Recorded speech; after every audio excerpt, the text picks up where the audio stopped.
दुनिया के सबसे बड़े लोकतांत्रिक चुनाव को जमीनी स्तर पर करवाने का मतलब क्या होता है, खासतौर पर जब वो जगह देश के सबसे मुश्किल और दूर-दराज इलाकों में से एक हो।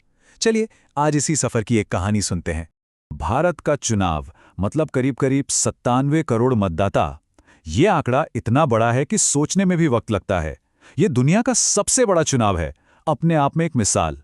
लेकिन इन बड़े-बड़े नंबरों के पीछे उन लोगों की कहानियां हैं जो इसे मुमकिन बनाते हैं।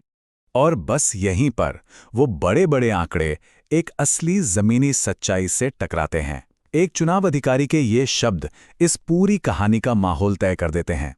ये हमें उस अनुभव की एक सीधी झलक देते हैं जो किताबों में नहीं मिलता। तो कहानी शुरू होती है एक कॉलेज प्रोफेसर से। सोचिए, एक तरफ फाइनल एग्जाम चल रहे हैं, जिंदगी अपनी रफ्तार से आगे बढ़ रही है, और तभी बीच में चिलचिलाती गर्मी में चुनाव ड्यूटी का बुलावा आ जाता है। कहानी में एक बड़ा मोड़ तब आता है जब उन्हें अपने ड्यूटी ऑर्डर पर एक खास कोड लिखा मिलता है।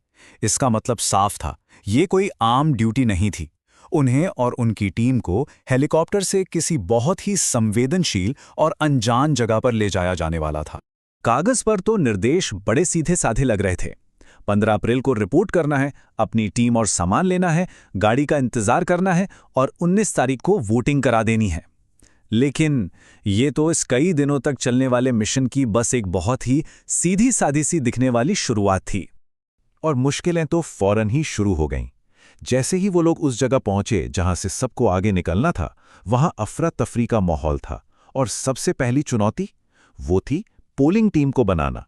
ये उनके लीडरशिप का पहला इम्तिहान था। टीम के एक सदस्य को हाल ही में चोट लगी थी और वो ठीक से चल भी नहीं पा रहे थे। अब ऐसे में टीम काम कैसे करती? तो उन्हें अपने अथॉरिटी का इस्तेमाल करके उस पूरी सरकारी प्रक्रिया से गुजरना पड़ा ताकि उनकी जगह कोई और आ सके। इसी भाग दौड़ के बीच टीम में अबुझमाड़ जनजाति के एक युवा ऑफिसर भी शामिल हुए, और हमारे कथावाचक ने उनमें एक बड़ी दिलचस्प चीज नोटिस की। उन्होंने देखा कि उस युवा के दांत अपनी पीढ़ी के बाकी लोगों की तरह उतने नुकीले नहीं थे। शायद उनके रहन-सहन और खान-पान में जो बदलाव आ रहा था, ये उसी का नतीजा था। तो टीम तो बन गई। अब शुरू होता है उस मुश्किल और कई दिनों तक चले सफर का किस्सा, जिसने हर पोलिंग टीम के सब्र का पूरा इम्तिहान लिया। ये अगले 72 घंटे किसी अग्नि परीक्षा से कम नहीं थे। 15 अप्रैल की रात मच्छरों के बीच गुजरी। 16 अप्रैल का पूरा दिन एक तपते हुए हेलीपैड पर इंतजार में निकल गया, और आखिर में मिशन ही कैंसिल हो गया।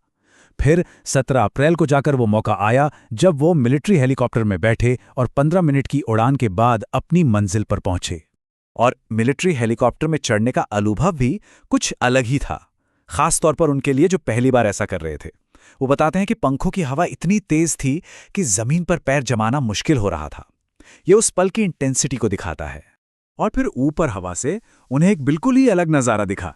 घना जंगल, कहीं कहीं दूर दूर तक फैले कुछ घर। ऐसा लग रहा था मानो किताबों में देखी कोई सैटेलाइट इमेज अचानक जिंदा हो उठी हो। नीचे एक अलग ही दुनिया बसती थी। तो अब सफर खत्म हुआ और कहानी का फोकस शिफ्ट होता है उस पैरामिलिट्री कैंप के अंदर की जिंदगी पर, जहां टीम को अगले 3 दिन गुजारने थे। भयंकर गर्मी और करने को कुछ खास नहीं। ऐसे में चुनाव अधिकारी और सैनिकों ने मिलकर जीने का एक तरीका निकाल लिया।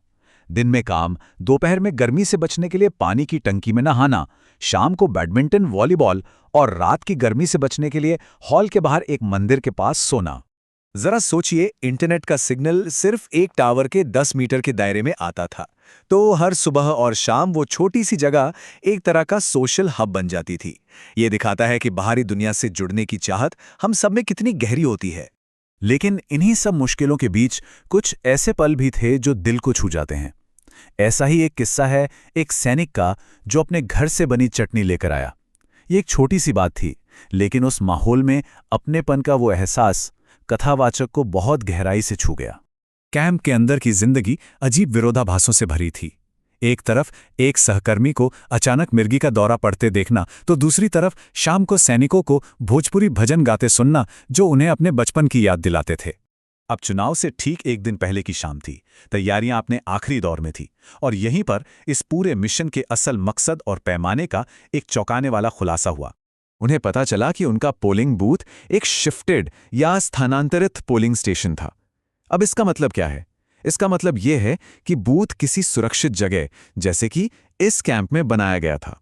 लेकिन ये उस गांव के लोगों के लिए था जो यहां से 20 से 40 किलोमीटर दूर था। एक ऐसा गांव जहां पहुंचना बहुत खतरनाक या नामुमकिन था। और ये स्लाइड देखिए, ये इस पूरे मिशन की हकीकत को सामने रखती है। 4 अधिकारियों की टीम, कई दिनों का सफर, इतनी बड़ी सुरक्षा, और ये सब कुछ किया गया था सिर्फ 37 रजिस्टर्ड वोटर्स के लिए। ये दिखाता है कि उस एक एक वोट के लिए कितनी बड़ी कोशिश की जा रही थी। तो आखिर में सवाल यही उठता है, सैकड़ों किलोमीटर का सफर, दिनों की मुश्किल, हेलीकॉप्टर और सेना की तैनाती, इन सब के बाद लोकतंत्र के इस महापर्व में हर एक वोट को कीमती बनाने के लिए वाकई में क्या कुछ नहीं करना पड़ता?